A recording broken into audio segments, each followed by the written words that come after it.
अच्छा जी, तो देखिएगा अब आप लोगों का जो पहला टॉपिक है, पहला टॉपिक बाद में बात करते हैं। अभी तक हम कितने चैप्टर्स कर चुके हैं? अभी तक हम 3 चैप्टर्स कर चुके हैं और उनमें पहला चैप्टर था किस चीज़ का? ठीक है, तीसरा चल रहा है ना, अभी शुरू कर रहे हैं तीसरा। तो पहला चैप्टर में क्या चीज़ें पढ़ी थी आप लोगों ने? वेव के बारे में पढ़ा था, सिंपल हार्मोनिक मोशन, और वहाँ पर वेव का इंट्रोडक्शन आ गया था, थोड़ी सी उसकी नॉलेज आपको मिल गई थी। और वहाँ पर हमने वेव की 2 टाइप्स पढ़ी थी, एक थी मैकेनिकल वेव्स और दूसरी कौन सी थी? Electromagnetic waves. मैकेनिकल वेव कौन सी वेव्स होती हैं जिनको ट्रेवल करने के लिए, प्रोपगेशन के लिए क्या चाहिए होता है? मीडियम चाहिए होता है। और इलेक्ट्रोमैग्नेटिक वेव्स कौन सी होती है जिन्हें ट्रेवल करने के लिए मीडियम की ज़रूरत नहीं होती। तो आपकी मैकेनिकल वेव की एक एग्जांपल थी साउंड, और उसका आप लोगों ने सेकंड चैप्टर पढ़ लिया था। अब जो तीसरा चैप्टर है ये वाला, इसमें आप लोगों ने क्या करना है? लाइट के बारे में पढ़ना है। और हमें पता है ये किसकी टाइप है, लाइट किसकी एग्जांपल है? सॉरी, इलेक्ट्रोमैग्नेटिक वेव की एग्जांपल है। तो वेव के ये 3 चैप्टर्स हैं जो कि आप इकट्ठे प्रिपेयर करना चाहें तो कर सकते हैं। मैं आगे जाके इन 3 का इकट्ठा टेस्ट भी लूंगा ताकि आप लोगों का ये टॉपिक मिलते जुलते जो है वो याद हो जाए और आप रिलेट भी कर सकें। अभी चलते हैं आगे। ये आप लोगों का पहला टॉपिक है रिफ्लेक्शन ऑफ लाइट का, और इसमें हमने देखना है कि रिफ्लेक्शन होती क्या है या लाइट की रिफ्लेक्शन क्या फिनोमेना है। इसको समझने के लिए हम पहले इस डायग्राम को देख लेते हैं। ठीक है, रिफ्लेक्शन ऑफ लाइट क्या होती है? रिफ्लेक्शन ऑफ लाइट में ये डायग्राम बनाए, जरा समझा दूं एक दफा। मैं आप लोगों को बता रहा था रिफ्लेक्शन का। रिफ्लेक्शन में अगर आप लोग गौर करें ना, तो इसमें इस जगह पर आपको 2 मीडियम नज़र आ रहे हैं। मैं फर्स्ट कर लेता हूँ कि यहाँ से लेकर यहाँ तक जो मीडियम है वो कौन सा है? वो है एयर। ठीक है, और जो दूसरा मीडियम है, साथ इधर देखना, वो कहाँ से शुरू हो रहा है? वो इस लाइन से आगे शुरू हो रहा है और यहाँ से लेकर नीचे तक है। और वो मीडियम क्या है? वो मीडियम है मिरर। MIRROR। ठीक है, अब फिनोमेना हमने स्टडी करना है। फिनोमेना क्या है? फिनोमेना है आपका रिफ्लेक्शन ऑफ लाइट का।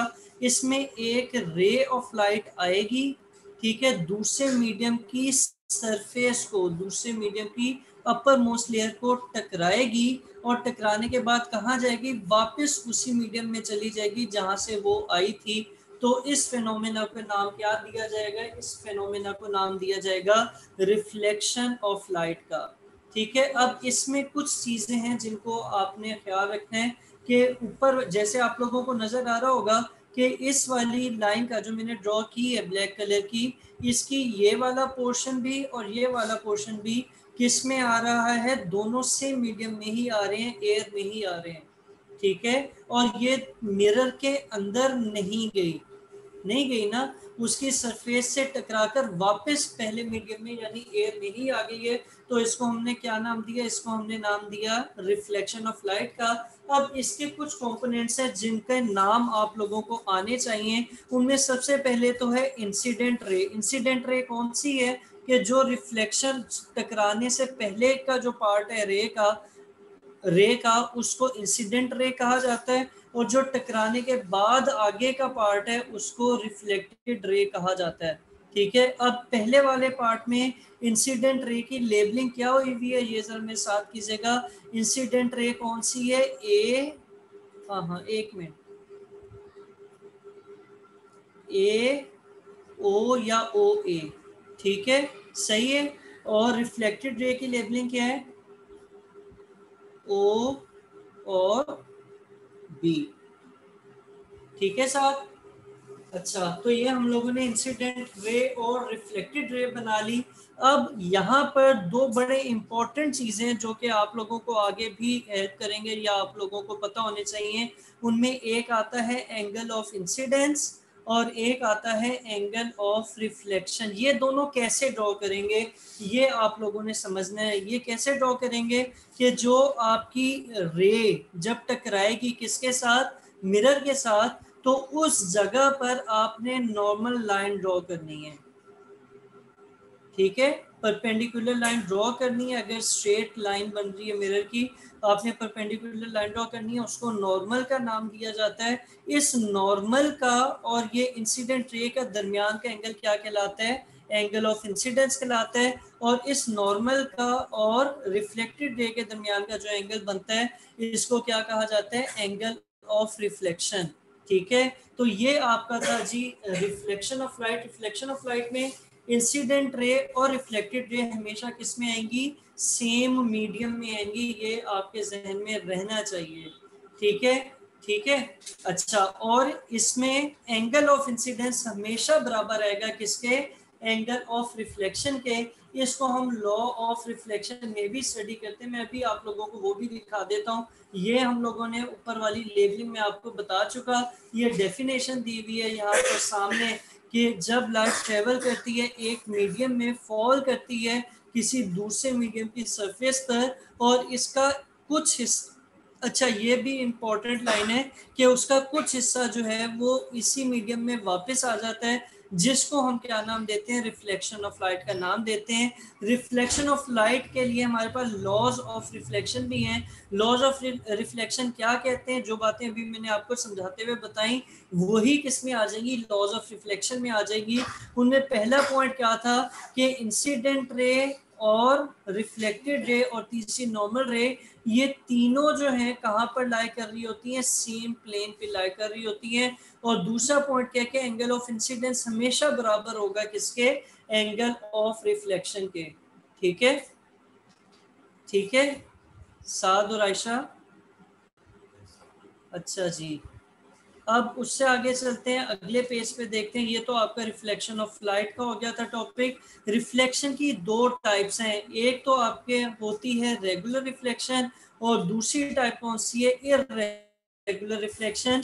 रेगुलर रिफ्लेक्शन में अगर आप देखेंगे कि अगर आपने किसी चीज के ऊपर लाइट जो है वो किसी सरफेस की तरफ थ्रो की है, या वो किसी सरफेस से टकराकर रिफ्लेक्ट करती है, तो लाइट की जितनी भी बीम्स हैं, या लाइट की बीम की जितनी भी रेज हैं, वो सब के सब एक दूसरे के पैरेलल होंगी, और टकराने के बाद भी वो पैरेलल ही रहेंगी। ठीक है, यानी ये नहीं होगा कि जैसे अगर मैं फर्ज करें, इसको क्लियर करके थोड़ा सा और बड़ा करता हूँ और आपको बताता हूँ कि फर्ज कर रहे हैं हम क्या? हम फर्ज ये कर रहे हैं कि अगर आपने इस पहली रे को 1 का नाम दिया है, ठीक है, दूसरी को 2 का, तीसरी को 3 का, वगैरह वगैरह, तो टकराने के बाद 1 कहाँ आएगी? ये आ गई। 2 कहाँ आ गई? ये आ गई। और 3 यहाँ पे आ गई। तो 1 कभी भी 2 को क्रॉस नहीं करेगी, ना टकराने से पहले और ना टकराने के बाद। ठीक है, तो इस तरह की जो आपकी रिफ्लेक्शन होगी वो क्या कहलाएगी? वो आपकी रेगुलर रिफ्लेक्शन कहलाएगी। और ये होती किस तरह के मिरर से है? ये या कैसी सरफेस से है? हमेशा स्मूथ सरफेस से होती है, कि जिस सरफेस के ऊपर किसी किस्म की इरेगुलर सरफेस ना हो, या जिसके ऊपर एक लेवल्ड सरफेस होगी, उसके ऊपर से क्या होगी? रेगुलर रिफ्लेक्शन होगी। ठीक है, अच्छा, फिर दूसरी जो टाइप ऑफ वेव है या टाइप ऑफ रिफ्लेक्शन है, उसको हम क्या कहते हैं? उसको हम इरेगुलर रिफ्लेक्शन कहते हैं। इरेगुलर रिफ्लेक्शन में मैं आप लोगों को यहाँ से फिर दिखाता हूँ कि अगर आप इसकी पहली रे को देखें, तो पहली रे कहाँ से चल रही है? पहली रे यहाँ से चल रही है, इधर आती है, यहाँ के बाद कहाँ चली गई? इधर चली गई। ऐसे ही है ना? अच्छा, दूसरी रे को देखते हैं। दूसरी का कलर चेंज करता हूँ और वो दिखाता हूँ। दूसरी रे यहाँ से चली, इधर टकराई, और यहाँ के बाद कहाँ चली गई? इधर चली गई। ऐसे ही है, ऐसे ही है ना?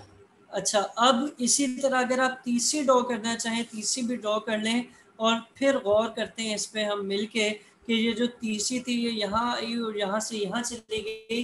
तो ये तीनों रेज, या इससे ज़्यादा भी अगर रेज हैं, तो वो पहले शायद पैरेलल थी एक दूसरे के, लेकिन टकराने के बाद वो एक दूसरे के पैरेलल नहीं रही।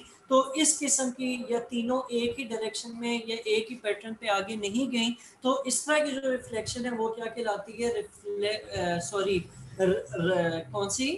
इरेगुलर रिफ्लेक्शन कहलाती है। और ये किस तरह की सरफेसेस से होती है? ये आपकी हमेशा रफ सरफेसेस की वजह से होती है। ठीक है, ये स्मूथ सरफेसेस में नहीं होती। अब यहाँ पे आपकी ये टाइप्स ऑफ रिफ्लेक्शन भी कवर हो गई हैं। अभी जो जितना पढ़ा है इसमें कोई मसला है तो मुझे बताएं, कोई चीज समझने का इशू है या कुछ और है तो? नहीं है, नहीं है।